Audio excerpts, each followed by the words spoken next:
ఈరోజు ఢిల్లీలో విద్యార్థులపై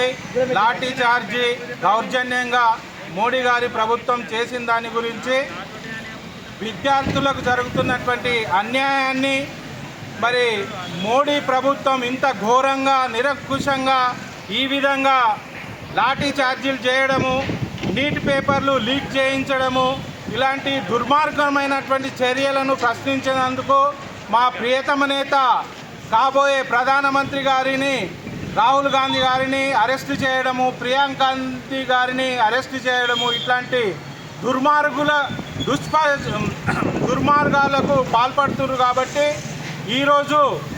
మోడీ ప్రభుత్వం వెంటనే గద్దె దిగాలి అని చెప్పేసి కాంగ్రెస్ ప్రభుత్వం పక్షాన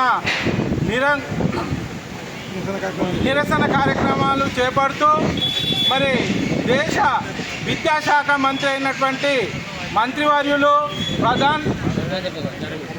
ధర్మేంద్ర ప్రధాన్ గారు వెంటనే రాజీనామా చేయాలి. మరి ఇట్లాంటి కార్యక్రమాలు కాంగ్రెస్ పార్టీ విద్యార్థుల పక్షాన ముందుండి, ఏది ఏమైనప్పటికీ కూడా విద్యార్థుల పక్షాన ఉండి